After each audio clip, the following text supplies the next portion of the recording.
Welcome to the Pinfall Podcast, where my water bottle is in front of my microphone. I'll just put this in my lap for now. Welcome to the Pinfall Podcast. I am your host, Liz. I am joined, as always, by my co-host, Marcus. Hello. Hello. It's Impact Day. Thursday. Impact Day. And what a day it was.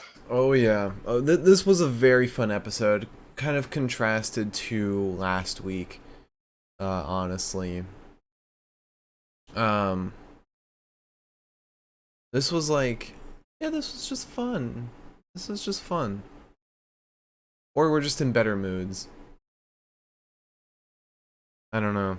It's hard to think of a difference between this week and last week, honestly. Yeah, honestly. Well, the matches were a little more...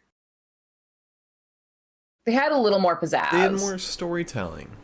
Like, this was a very story-oriented episode, and although Impact is not really known for their week-to-week story progression, this week had a lot of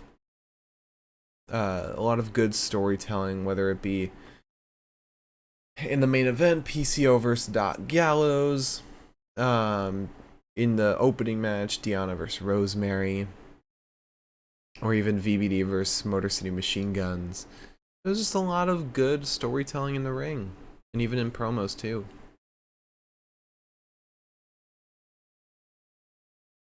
I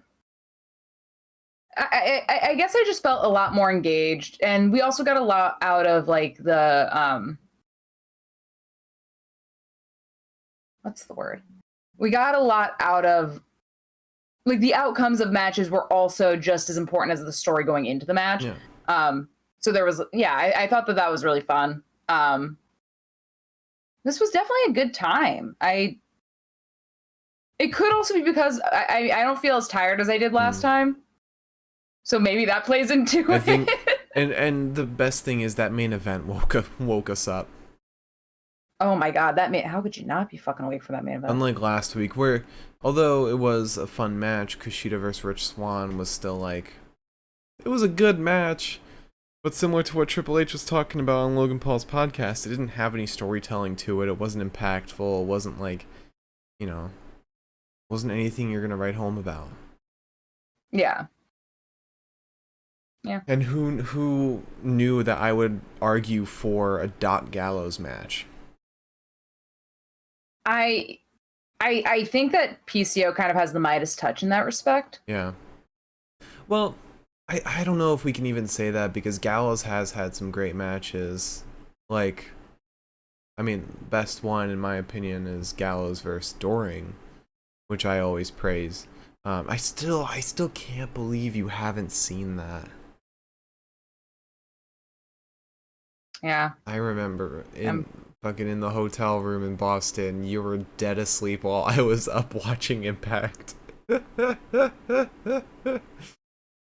had cried my eyes out at a concert prior, so I was pretty pooped. I was like freaking out at that match. I was like, oh my fucking god, while you were just conked out right next to me. I was zoned. You missed it. You should probably like watch it at some point. It's definitely worth it. There's a lot of matches that I really should watch. Yeah. But just to confirm to everyone before we continue on with this recap, we will be doing a live watch along of Battle of the Belts this Saturday. This will actually be the first Battle of the Belts that we watch live. Yeah. I guess we're doing a live watch along. Oh, I didn't know that we agreed to that. No, we said that was the plan yesterday. We said it was the... No, we said if we couldn't do a live watch along, then we'll do a recap the next day. Yeah. Yeah, no, I knew that we said that. I didn't know that we agreed to doing a live watch along, though. Oh, I mean... The way you just said that. I mean, we don't have to. I'm just saying that I didn't know that we, like, fully decided that, because we didn't know... Well, let me ask you. What our lives were going to look like. Let me ask you, do you want to do a live watch along? I do, but I also, because of what's going on that day, I don't know exactly how our schedules are going to play out. Well, we're going to be done with what we have planned around 4. That's what we were told. Okay. So. Okay. Yeah. And Battle of the Belts is like syndicated, so it's only like 8 to 10 or something. 8 to 9. 8 to It's 9? 1 hour. Oh, okay. I guess. Okay, fine. Yeah, so it's not going to be a huge... It's not going to be like watching SummerSlam. Okay. Yeah. Okay, fine. Then I will agree to make that commitment. Welcome to the Liz and Mark Schedule Our Lives Around Wrestling show. We haven't even made time to watch New Japan. That's how bad it is. Oh, okay. There's a lot of wrestling, and we have full-time jobs. I try and watch wrestling while I work. Like, I have NXT UK up like every week. I have ADHD. I can't watch things and work at the same time. It's either I'm watching the thing or I'm working. I wish... Or I'm trying to do both and doing both horribly. I wish WWE would post like their full episodes on Hulu so that I could just straight up watch. I wanted to watch the 3-hour Raw. Do you know how little I say that I want to watch the full 3-hour Raw? I wanted to watch that on I think it was Tuesday, but I couldn't. I could only watch the 1 hour version that they put on Hulu, or 1.5 hour version. I wanted all of it. They even edit down NXT, which is fucking weird. Yeah, that's weird. You think without commercials... NXT doesn't need to be edited. Yeah, without commercials, it should be like an hour and a half. Roughly. Yeah. But let's kind of get into a little nutshell of today's Impact. I mentioned a lot of it already, but let me just give a quick rundown. We started with Perazzo versus Rosemary before their match at Emergence. It's so weird that Emergence is coming up. It's August 12th, right? Yeah. It's especially weird that that's going to be the only August pay-per-view. Like, that's ridiculous. What?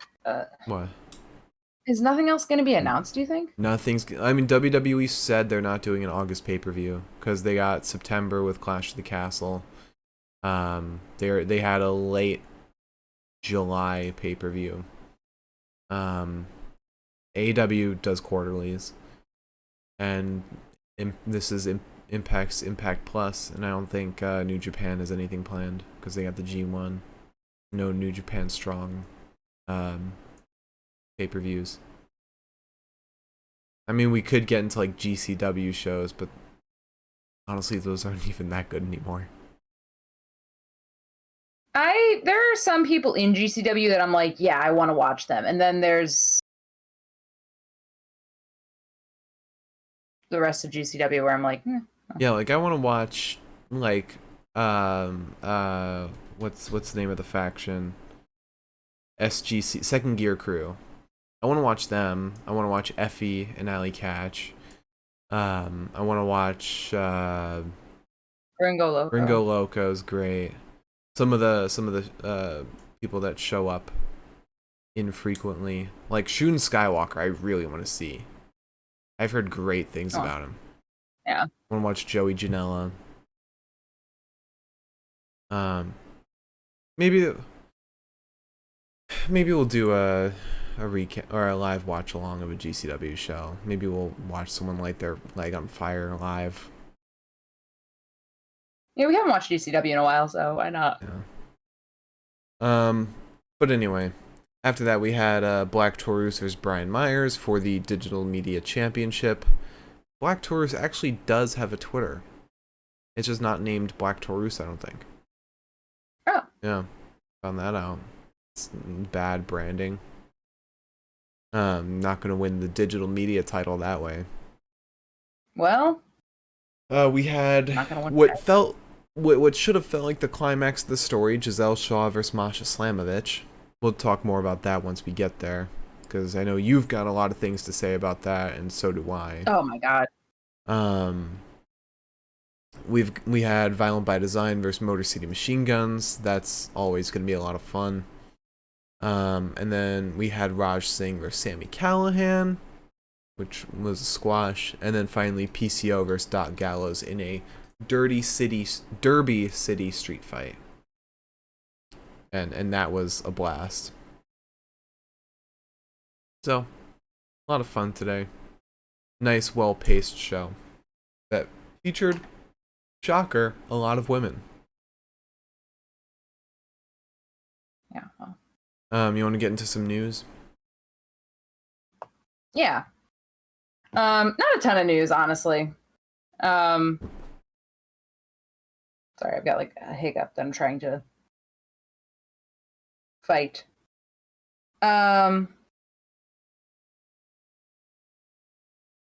Sorry, there's just some Warner Media news that I just saw. Is it the HBO Max thing? That shit's... It's in addition to that. Oh, okay. That shit's not great. Yeah, so we've got a couple pieces of news here and there. Let's start with some WWE news. Apparently, the WWE signed 14 college athletes coming out of SummerSlam weekend. Hopefully, these athletes don't have allegations. All I can say about that. Yep. I'm getting a little tired. It's like one from every class at this point, and it's a bit much. Also, apparently, some people were talking about the debut of the faction with Bailey and Dakota and Io, and Kai already talked about the fact that like her return was super last minute. But apparently the WWE hadn't filed to trademark Io Sky until the day after SummerSlam. Like, that's how last minute all this shit was. And this shit was happening after SummerSlam. I also feels like that's an indicator of how they're gonna like how they view these trademarks going forward, because under Vince it was very much like, we need this shit trademarked, we need to own everything. And maybe Triple H is kind of more laxed about that, considering it was like after she'd already debuted, because with Vince it would have been like weeks before that it was trademarked. Well, I don't know about that, only because in addition to that, Dakota Kai, when she was talking about everything being last minute, she apparently didn't fly into Nashville until literally the night before. So, like, wow. This was scrabbled together. And I think that's wild. Yeah, absolutely. I've got some news on Lex Luger, by the way. I have news on Lex Luger as well. Oh, it's probably the same thing. Oh, wait. No, I don't. Never mind. I saw the news about Lex Luger. Okay. You'll understand. Or you won't understand, but I have a reason. Also, we had a brief sort of kind of maybe-ish kind of maybe return in Up, Up, Down, Down, which Mark saw. Billy Kay showed face in a sense, sort of. Formerly known as Billy Kay, now Jessie Mckay. Oh, yeah. Yeah, even though she departed from wrestling alongside her partner, Cassie Lee, formerly known as Peyton Royce, she did like a video promo for Up, Up, Down, Downs, like their Battle of the Brands, Woods versus Breeze GM mode. It was like the Payback pay-per-view, and Woods' main event was Billy Kay versus Becky Lynch, and so Jessie did a little hype promo for that. It was cool. Yeah, that's awesome. And then Woods went on to say that the Iconics are his favorite tag team. Well, how could they not be? Yeah. Also, apparently there's more rumors again that the WWE is going to be sold, which I don't know if I want, honestly. Not anymore. Yeah. Apparently, according to WrestleNomics, or speaking with WrestleNomics, Brandon Ross of Lightshed Media said that potential sale has been the number one focus of investors really since the allegations against Vince came out at the very beginning. And that there's always been an idea that WWE is a pretty small company, that there are a ton of larger entities that are looking for content, especially live content, and they'd like to acquire somebody like the WWE. And there's not really any obvious here or there whether Vince wants to sell. Vince? Or not Vince wants to sell, if the McMahons want to sell. But it is apparently kind of a new topic in light of everything that's been going on. Well, you know what? I kind of want it to happen because, I mean, get them away from NBC so that they stop. They're not on fucking Peacock anymore. Because Peacock is a god-awful service. I'm sure it's fine for everything else, but for WWE, it is trash. Trying to watch back old pay-per-views is horrible. It was wonderful on WWE Network. And I don't know what a good service to buy them would be, or a good network would be. At this point, it's hard to say, and none of like the large networks are really into streaming at the moment as much as NBC is, and Warner, now Discovery, but that's not going to happen because they own AEW. I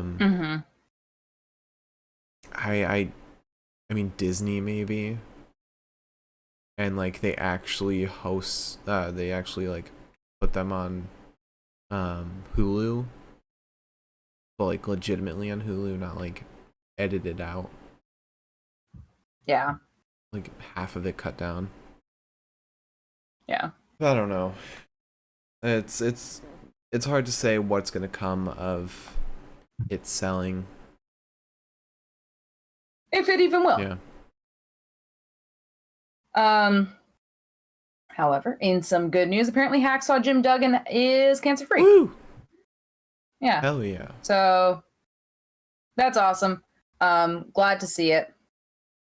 And then in some AEW news, apparently Blake Christian is now under a deal. Oh, that's not how you say that. That's That's not how you say deal, and that's not how you say. Anyways, Blake Christian's apparently under a deal with AEW and Ring of Honor. Oh, nice. Yeah. He'd be a really great addition to Ring of Honor. Yeah, he really would be. And then finally, in the last piece of AEW news, it's so Warner Brothers Discovery is first of all, isn't it fucking ridiculous that Warner Brothers can consume so many fucking... No. Discovery consumed them. Oh, Discovery consumed them? Okay. Well, then, let me rephrase that. Isn't it fucking crazy that that's allowed to happen? Yeah. What why were we trust busting back in the day and breaking up monopolies? What was that about? Are we done doing that? Did we not do that anymore? Because this looks and sounds like a monopoly. It's because the politicians that would be busting it are being paid by them. It's just like if it looks like a monopoly and it quacks like a monopoly, it might be a monopoly. It's actually an oligopoly. That's the technical term for what this is. It's the same with Disney. It's because a monopoly would be one company owning everything, and that's clearly not the case because there are several major players. But with it being just several owning most of the field, that's an oligopoly. Okay, well, still feels wrong. Feels like it shouldn't be allowed to happen. But in addition to Warner Brothers Discovery saying, like, they announced like who they like think are their biggest players in their industry, under their umbrella. Sorry. And In addition to, for franchises, in addition to Game of Thrones and Harry Potter and Shark Week, there's the 90 Day Fiancé universe, which is fucking terrifying. Oh, that shit's huge. But in addition, it is, I know. But in addition to that, not only do they not mention AEW at all in that statement, which I thought was interesting, there's currently, according to Dave Meltzer, a little bit of concern because they are doing budget cuts, as we have kind of seen, because they're combining Discovery Plus and HBO Max. Is that what it is? Yeah. Hard to say which will come out as the dominant service, but they're both merging effective summer of 2023. Hopefully HBO Max is the one to dominate, but yeah, it's tough, especially with now WWE posing as a huge threat to AEW's sustainability. Who knows how Discovery's gonna see AEW now. Luckily, none of their nights conflict at all, so it shouldn't take away one or the other as far as viewership goes, except maybe Fridays.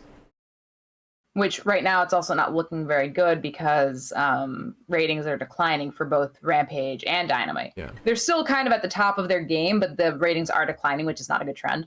But Dave Meltzer said a very long thing on Wrestling Observer Radio, and I'm not going to read it all because I don't feel like doing a Dave Meltzer cosplay right now. But basically he said that we knew that they were going to do a slashing of the budgets, but it really feels like TNT is whatever is the prestige programming that TNT had.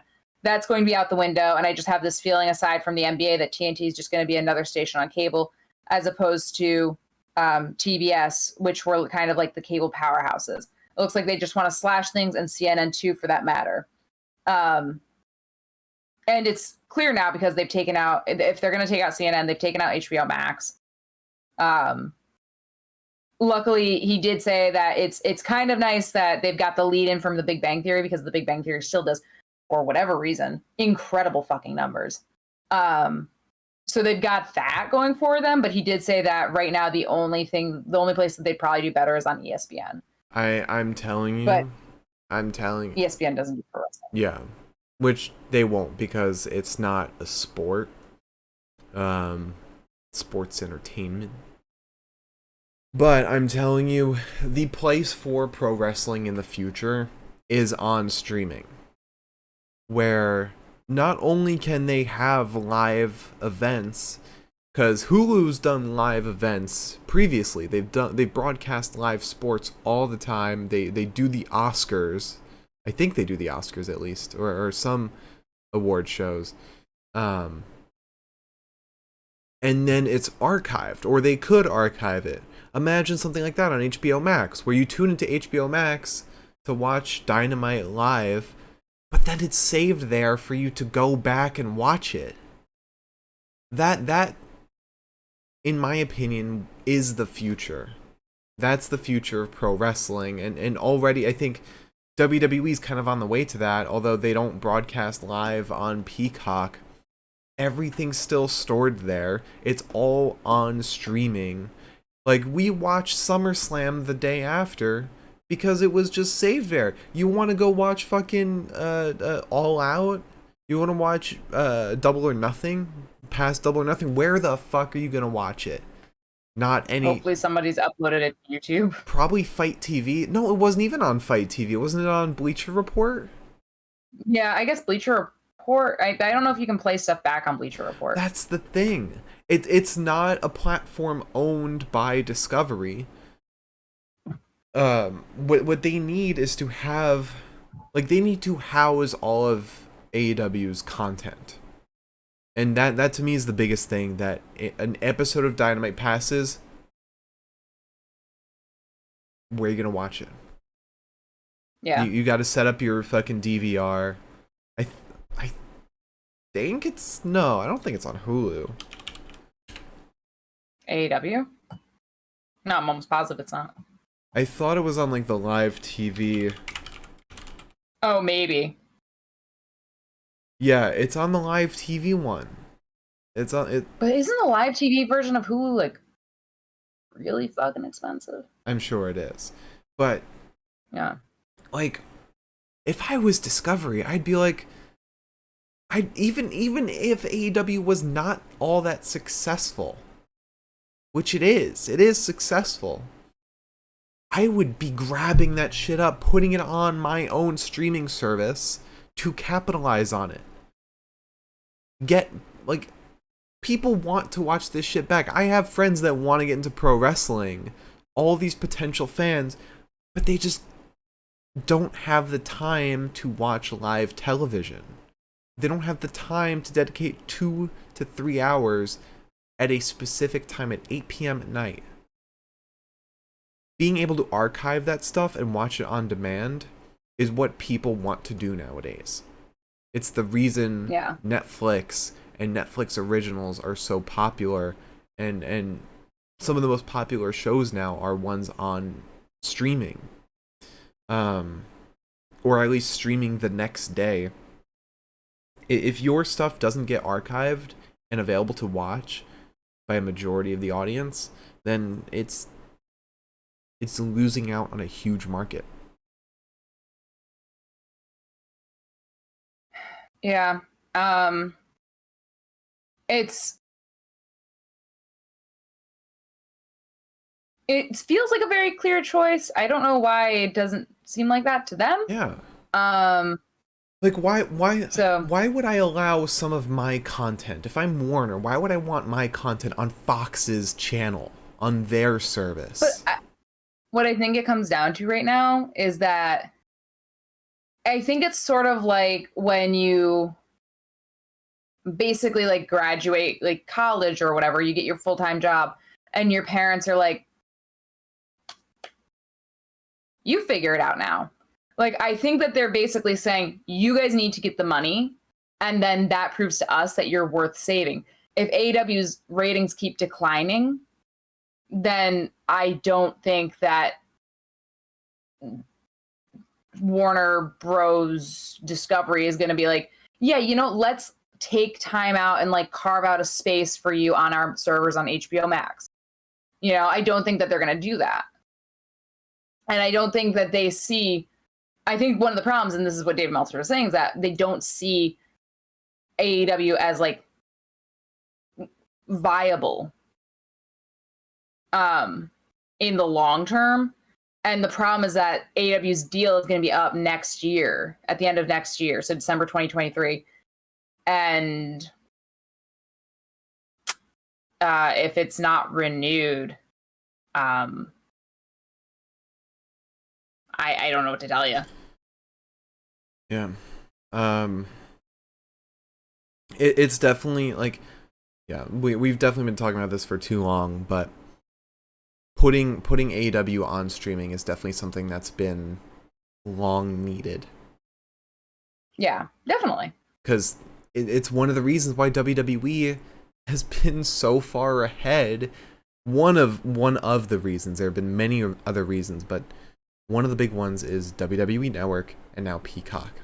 The shit being readily available to the majority of people that aren't paying so much for the live version of Hulu. But let me give this last piece of news before we move on to the recap. Oh yeah. So Lex Luger, according to the Wrestling Observer, Lex Luger talked about his induction to the WWE Hall of Fame, and that if I can't believe he's not already inducted. It's because he's got a really shady past. Oh, okay. Yeah. Well, he's not the only one to. No. I'm not saying that. I'm not saying that would bar him from being in the hall. Actually, no, I did say that, didn't I? You're right. Sorry. Yeah, no, he's just got. I don't know why he isn't, but he's got a shady past that includes being arrested. Mm-hmm. So a very public record of a shady past, which I think is why the WWE was kind of like, right. Yeah. You know, like I could definitely see him in the Hall of Fame, and I'm very surprised he isn't. But he talked about if he were to be inducted into the Hall of Fame, that he would try and walk, because he's had mobility issues since his spine, spinal cord issues. He mostly uses a wheelchair or walker, but aside from that, he's in phenomenal health. And said if he's inducted into the Hall of Fame, he's gonna try and walk. Which that would be great to see. I don't know much about his shady past, as you say, but I've always viewed Lex Luger as like the same level of same level of grandioseness as like maybe just below Hogan. He's up there, yeah. Yeah, like he is one of the greats. He said, I might pop out of the wheelchair for that. I would take the chance. If that moment comes, that honor would be the cherry on top of my career. Which, again, I feel like should have happened already. Like, Luger's the same level as, like, Sting to me. That's fair. Alright. So that's all the news we got. Do you want to talk about Impact? Let's talk about some wrestling. Alright. So, today's Impact, we started off with a very fun match. Perazo versus Rosemary. Yeah. Deonna goes in with a few fists, gets choked out for her trouble. Rosemary then bites Deonna in the corner, hits her with a bulldog. Deonna kind of gets her comeuppance though as she targets Rosemary's arm, pulling it against the ropes, and it's kind of like clear. I like when wrestlers do this because it's like, you know, her thing is the Venus de Milo, or the arm bar or something like that. Like I like when they do this. It makes sense. Like you're setting up for the win. She then stomps the shoulder of Rosemary and it looks fucking gross. Like the way that it happened. I'm sure it was just like the motion blur for lack of a better term, but like the way it happened looked disgusting. She then gets the armbar, starts wrenching backwards. Rosemary gets up, sends a pump kick to Deonna, but Deonna had the same idea. So both ladies get laid out. And then a clothesline and a sling blade and a sliding forearm are all sent to Deonna. It's still not enough for the pin.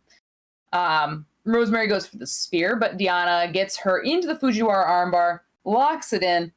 Deonna then... Rosemary breaks free and sends Deonna to ringside. Deonna kind of bumps into Jessica. Deonna says something nasty to Jessica. Jessica, who, if you don't know this by now, is Havoc, but it's not Jessica Havoc anymore. Havoc. Yeah, it's, you know. But she insults Jessica, and then Jessica gets pissed off. Rosemary Deonna gets back in the ring, but Jessica's up on the apron, like shouting at her, and the referee goes over. Rosemary gets the spear as Deonna's coming back in, but the ref is busy yelling at Jessica. Can't count the pin. Rosemary then gets rolled up and loses. Yeah. Yeah, pretty expected, honestly. But it's not as annoying since Rosemary literally said in the promo coming up that she wanted to do underhanded tactics. Like, she was hoping for the numbers game against Deonna. Yeah. Also, on AEW Dark Elevation today, or not today. Oh yes, no, today, because there was a special episode today. Mance Warner had a promo ahead of his Rampage appearance. That dude is gonna fucking kill it. He made an insane promo. Like, that is some good shit. So apparently right now he's actually under contract with MLW, not GCW. I don't think GCW has any contracts, but that's they use pretty much all freelancers. Yeah, more so my point was he's under contract with MLW and is more associated with MLW. Because I know we were talking about him as part of GCW instead, but that's because that's the only place I've seen him. Yeah, it's where he's most popular. But I think I could see Tony Khan buying him out of his contract with MLW because the dude is gonna kill it on TNT. He is one of GCW's best talents. He is so good, so damn good. I can't wait for his match against Mox. But back to Impact. We had a promo from Honor No More, and our TV like stopped working around this point. Yeah, so we to as you do. We had to restart the TV. Sling just stopped working. So Eddie Edwards says, trust, 5-on-5. It cannot be all this in the match. We have to know that all of us have each other's backs. The one person I have questions about is PCO, which is bullshit. PCO's the only one getting you wins. He's been the only one consistently winning against some of the biggest opponents in Impact. Meanwhile, fucking losers no more.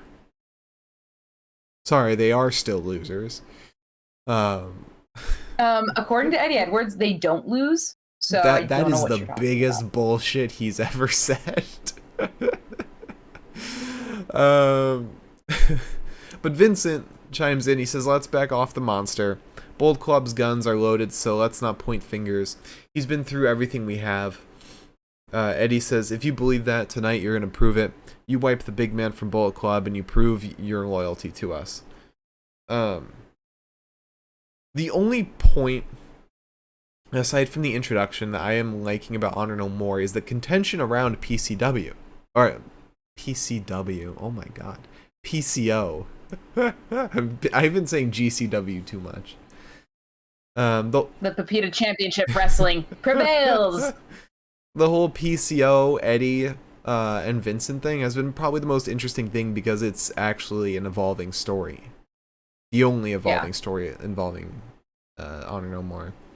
But I'm excited to see what will probably be PCO and Vincent splitting off, doing their own thing. That'll be fun. We then get an interview with Gizelle Shaw. She says, I'm clearly not avoiding Masha Slamovich. I wanted a better opportunity to scout competition. The quintessential diva pays attention. And then we get Black Taurus versus Brian Myers for the Digital Media Championship. And you knew just looking at Taurus's Twitter followers that he was losing this. I don't know. Okay, so let's get into it first before I say anything. So Brian Myers wants absolutely nothing to do with Taurus. He kind of like steps aside. He's like, hey, back off. Myers is then thrown ringside. He goes to confront Crazy Steve, which really just kind of goes poorly for him because Taurus attacks him. But as Taurus goes to get back in the ring, he gets hung up on the ropes. We get a shoulder tackle and a dropkick to Brian Myers before Taurus lariats him to ringside, then dives down onto him. However, we get back in the ring. Brian Myers kind of gets a little bit of momentum. He slams Taurus to the ground, but it's not enough to get the pin. We get a drop kick to the knees of Myers, and then my battery almost dies on my laptop, which is fucking insane. This has been plugged in for most of today. Anyways, so yeah, we get a drop kick to the knee of Myers, and then a 619 before missile drop kick just eviscerates the dude. But again, still not enough to get a pin. Myers gets the implant DDT to Taurus. Taurus is still in it though. However, Myers breaks the eyes of Taurus and rolls him up, grabs the ropes, beats the bull man, and then goes to roll out of the ring. And who shows up but America's sweetheart, Bhupinder Gujjar. Yeah, so Myers tries to walk out and walk up the ramp, but Bhupinder meets him on the ramp, shoves him in the ring, and then Myers is laid out by Decay. And then Gujjar gargoyle spears him. I genuinely kind of think that Bhupinder's gonna get it. I don't think so. I think I will let my heart get broken, but I think he's gonna get it. I think he's gonna get over in this feud, which he's already kind of over with the crowd. But I don't think he's gonna win. Bhupinder is actually a shining example of why I really do like Impact fans. Because when he first came out, obviously, like, people were like, the fuck is that guy? Yeah. But he's slowly, successfully gotten more and more over, and people really seem to like him, and I love that. Yeah, when we saw him at Oh, what was that Impact show? The first Impact show that we went to.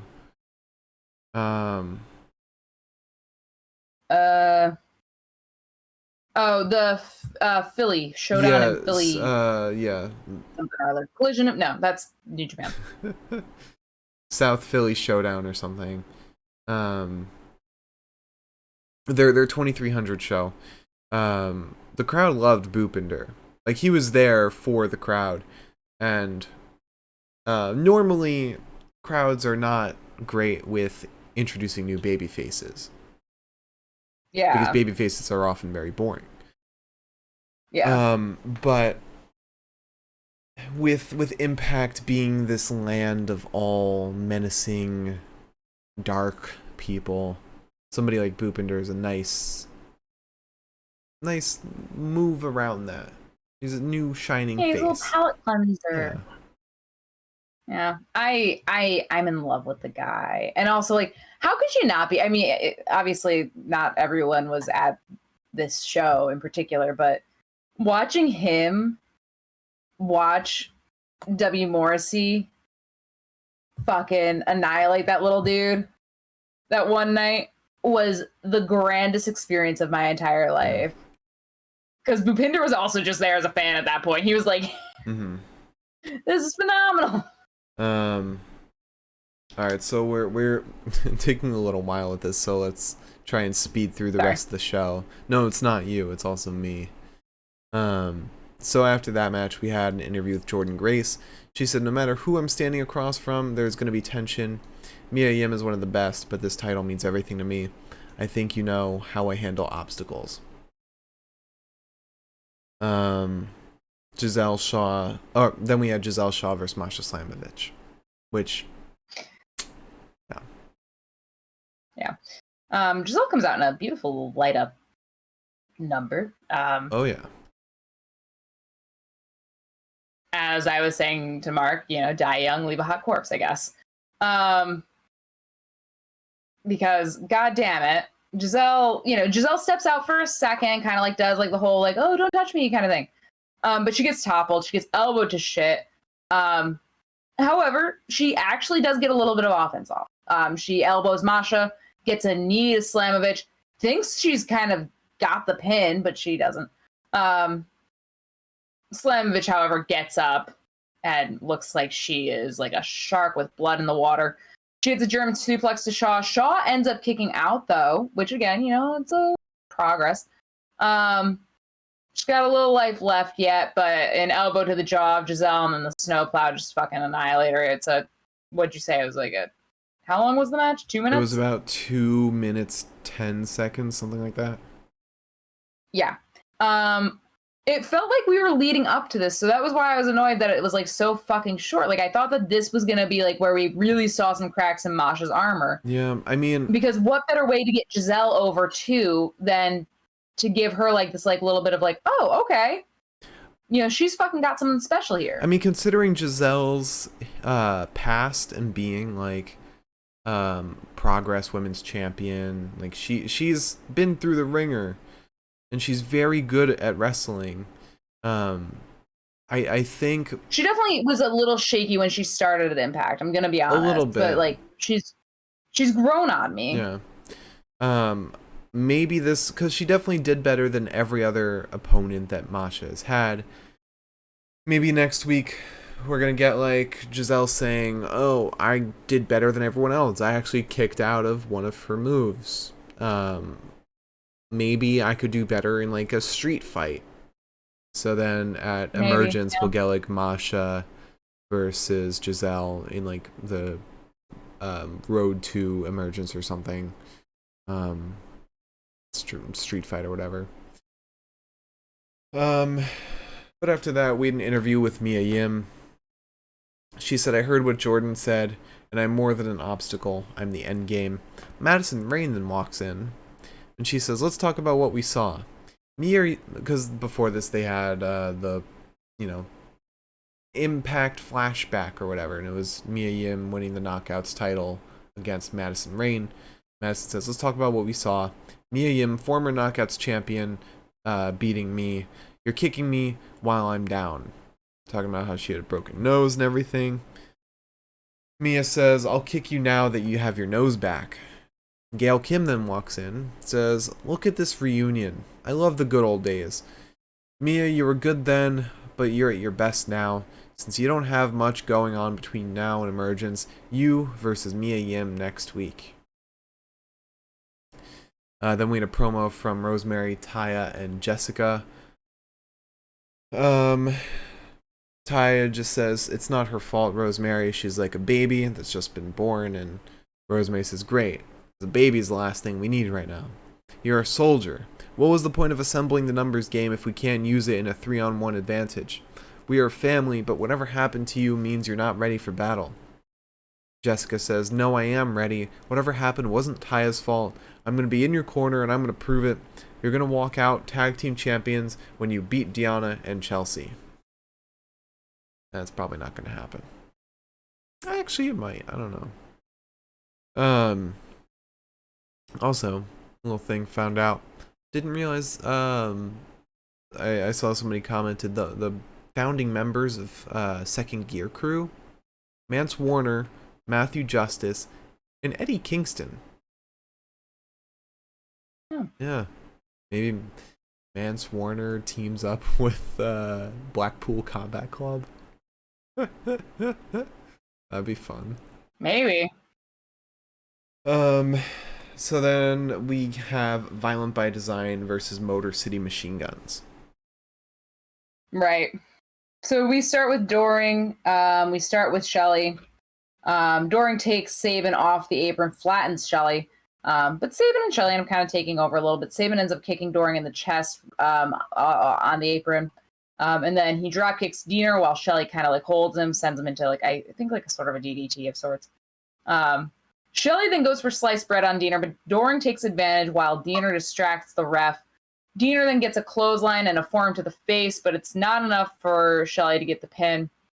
Doring gets in. Doring's there. He takes over. He drops Shelly and falls with an elbow drop. Sabin, however, breaks the cover and then politely scampers back to his corner. Then Diener gets back and we get a neck breaker to Shelly after Diener drop kicks his neck. We get Doring back in. Doring hits the elbow drop again. We're really hitting the tags at this point. Diener gets back in. He drops Shelly on the top turnbuckle, knocks him to the ground, goes for the flying headbutt, but then Shelly avoids it. So Diener flying or diving headbutts the mat, which, as we will later find out, or be reminded of rather, is not that padded. Like, not super padded. Not padded enough for that to be fair or good. He's got to stop doing that. Yeah, I think everybody should stop doing the diving headbutt. Yeah. Looking at you, Hanma. And Dax Harwood. He does it too. Yeah, also you, Dax. Dax, you've got children. Yeah. Or child. Anyways. So, Shelly avoids that. He tags out. Sabin's in. Sabin takes Doring to the apron, gets a step-up enziguri to the face of Diener. Takes Doring off the apron.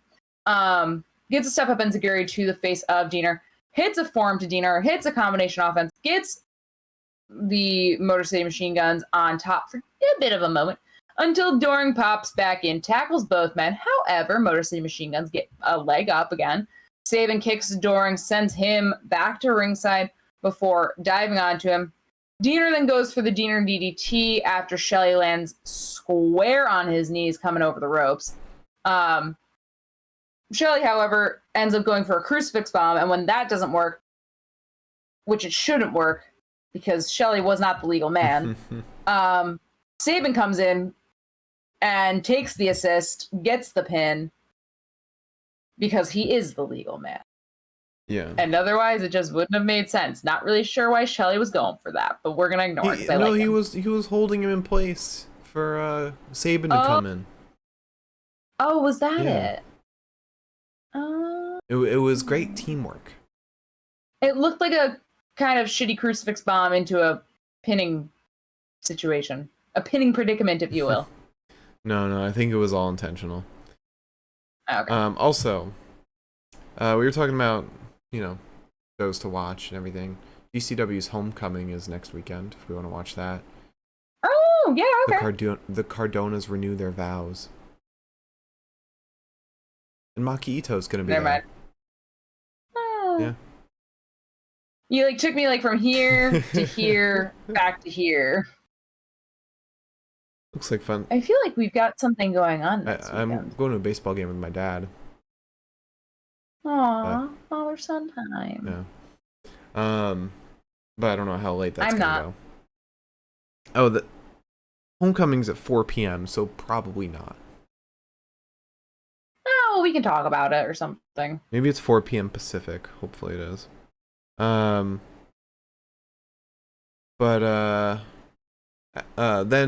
Violent by Design attack Motor City Machine Guns. Kushida comes out for the save, but Eric Young pops out and lays out Kushida with a pile driver.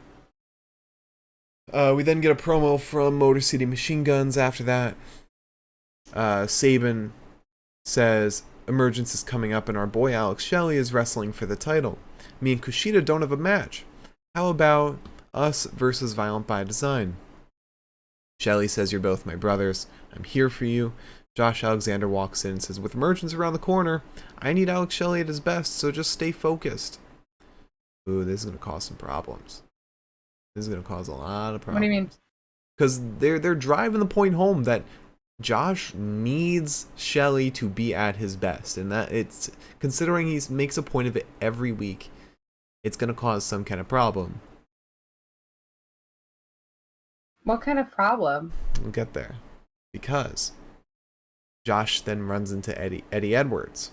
And Eddie says, Shelley's distracted. That's what happens to people around here. He's been staring into the abyss for so long, he's coming out a monster on the other side. You're different. You're on top of the mountain, but you cannot see down the other side. I've been there. I know what happens. You need to open your eyes. If you need help with that, I know some guys who've had their eyes open for a long time. I am trying to prevent what has happened to guys like me. I think that's kind of insinuating a possible heel turn for Josh, but I know he's not going to go that route, so I feel like Eddie's going to interrupt the match at Emergence. Or sway it in Josh's favor. Gotcha. Yeah. Was this around the time that the Bound for Glory announcement was? I think it was around that time. I think it was just before the promo. I didn't know if you included this in your notes. No, I didn't. Oh, okay. But they announced Bound for Glory, which is one of their big pay-per-views, the big, not quarterlies, but I think they do every other month as a big pay-per-view. So, October is going to be Bound for Glory, I think October 7th. 7th? And it's going to be in Albany, New York. Yeah! Which, looks like we're going to go to that. We're going home, baby! Your home, not mine. My home. But still, we're going home. Yeah. I'm going to take my little ginger cat, Ronnie. Throw him in the ring. But after that, we had Raj Singh versus Sami Callahan, which is somehow shorter than Masha versus Giselle. Yeah, we just kind of spar for a little bit. Raj gets a cover. Momentum only lasts so long before he's sent into a buckle and then hit with a lariat, and then the Cactus Driver 97 into the crossface chicken wing submission to win. For Sami to win, sorry. Yeah. Also, looks should you be confused? Looks like All Out season, September 4th in Chicago. Chicago's gonna be like a big point, looks like, because GCW announced Effie's Big Gay Brunch 5 for Chicago that same day. Nice. Okay. Yeah. Wow, 11 a.m. Jesus. So then we had another video package for Killer Kelly. We'll be seeing her debut next week. Probably some jobber match. We then get a promo from Bullet Club. Carl Anderson says, Bullet Club at the house tonight. Derby City Street Fight. Big LG versus PCO. We're staying back because Big LG can handle it. Gallows says, I'm going to beat you with everything that's not nailed down. I'm going to send you straight to hell. We're going to head to Emergence 5-on-5. Ace Austin says, when Honor No More loses, when they lose, there will be no more Honor No More. Disbanded. Done. Gallows says, it's going to be the same old recipe. A magic killer, 1, 2, 3, and just too sweet. And then the main event time, PCO versus Doc Gallows, and this was a blast. Yeah, this was pretty fucking, I'll be honest. So PCO sends Gallows to ringside into a barricade. We get some chairs, and PCO sets up those chairs, and despite setting them up, he is sent into those chairs in the ringside area. I think we go to commercial break around this time, but when we come back, PCO hits Doc with a plastic wet floor sign to the head. And then we see that the ring at this time is littered with chairs. Like, there's just chairs every fucking where. And then Doc Gallows decides he's going to set up the chairs upside down, leg side up, in a row, like 2, 2. And that looks horrible. That looks like a horrible idea. So PCO kind of stops him, takes over, sets up the chairs to make a nice spine so their seats are back to back. And once again, despite setting them up, he puts Gallows across it, goes up top to dive onto him, but Gallows avoids that and throws PCO onto those chairs. That's the theme for tonight, is PCO setting up stuff and then eating it. Yeah. However, Gallows sets up a table. Gallows gets choke slammed through the table, as is often what happens with tables. Then PCO hits a couple trash cans to the head of Gallows, sends Gallows to the absolute floor. But while down there, Gallows gets a chain, and you kind of think that Gallows is gonna use that chain. But PCO decides to do a little bit of a... He decides that he wants to be part of Ring Crew tonight. He takes the mat off, he takes the foam back, exposes the wood planks, gets Gallows into the ring, and is then hit with the gas mask, which I didn't know was the name of it. It's a spine buster, if you didn't know, or a choke slam. It's choke slam spine buster kind of deal. What Omos does all the time. Yeah. And that's right into the wood planks. Gallows, however, ends up getting sent through. Which, that's cool. PCO then wants the cannonball off the apron. He's got Gallows kind of laid out. So he's looking for that cannonball, but Gallows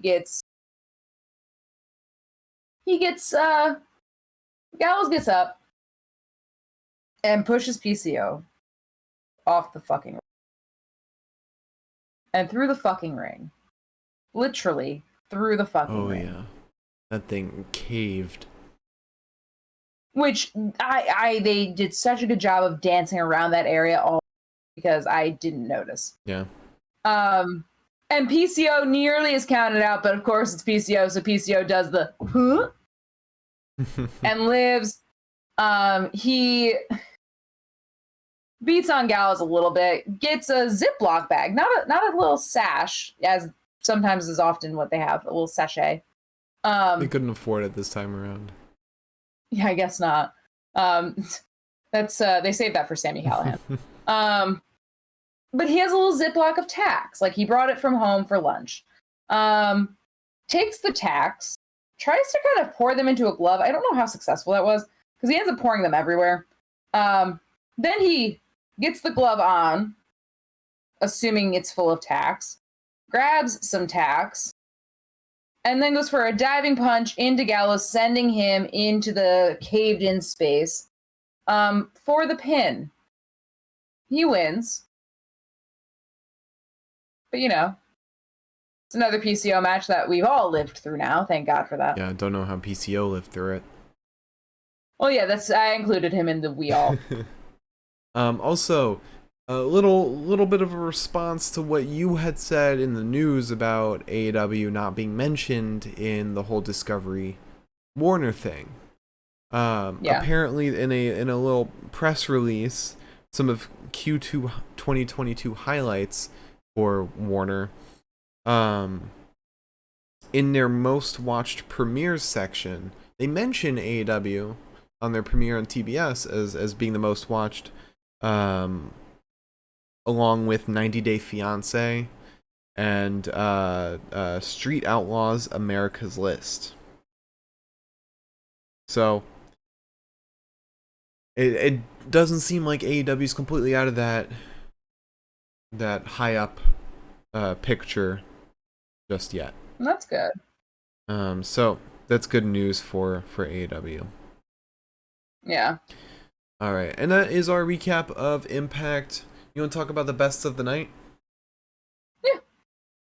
Before we get to the best of the night, if you have a question for us, you want to just ask us anything, can be literally anything, wrestling, non-wrestling, whatever, leave it in the chat now, so it's there when we get to the questions after the best of the night.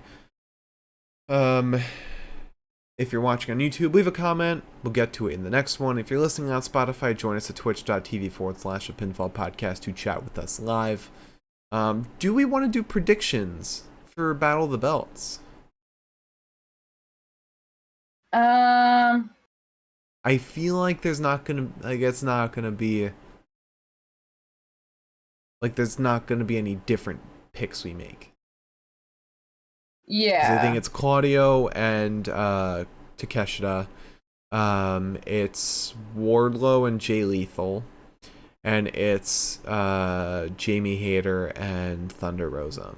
I think those are all very easy picks. Yeah. Okay.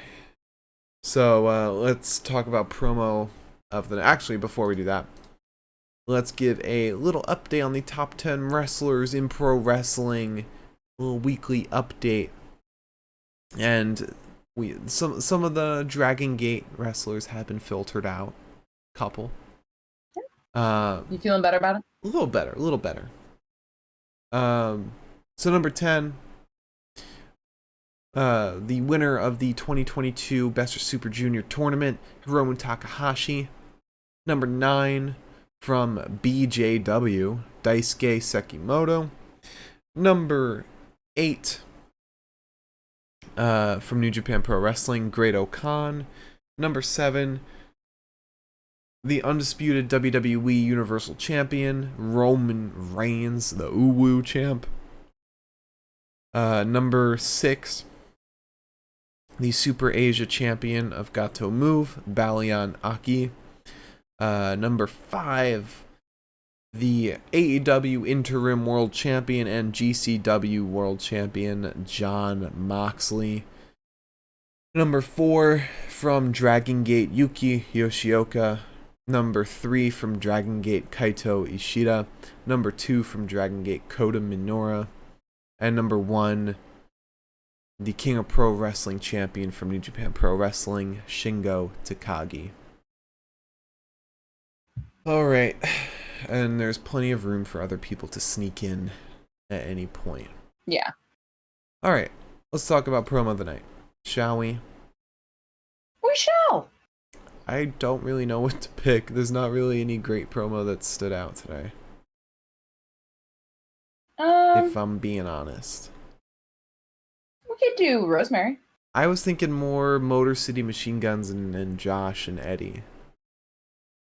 Just because that was probably the biggest development we've had. That was like a bit of a swerve. Or indicating a swerve. So, you want to go with that? Yeah. Okay. I think so. Alright, so let's talk about Wrestler of the Night. So, here are your 3 choices. PCO. Black Taurus. Rosemary.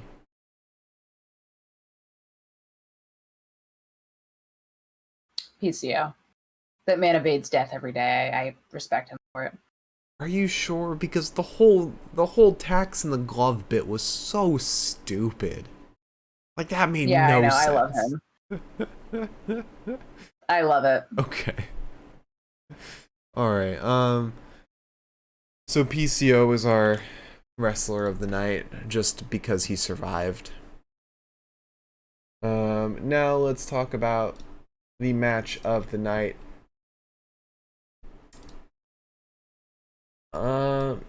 It's between... No, you know what? I'm gonna go with PCO versus Dog Gallows. I think that's my match of the night.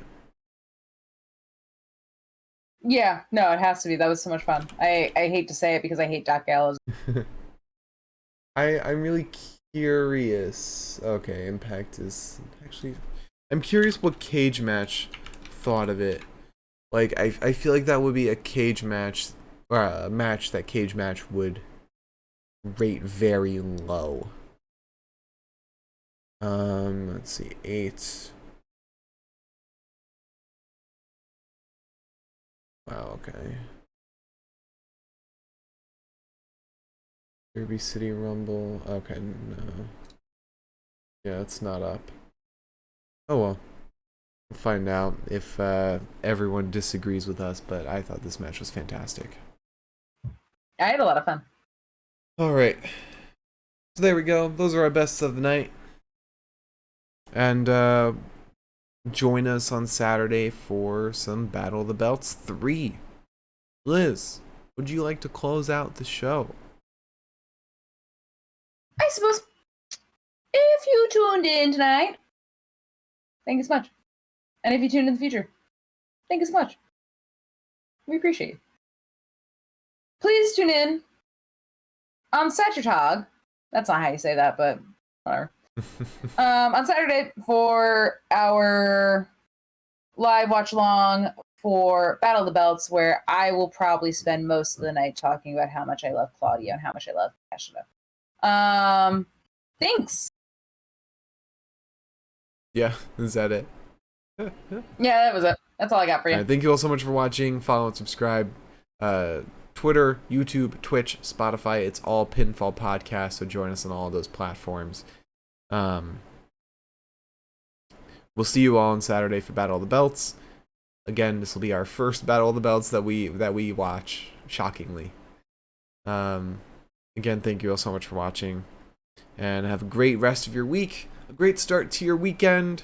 See you on Saturday. Bye-bye.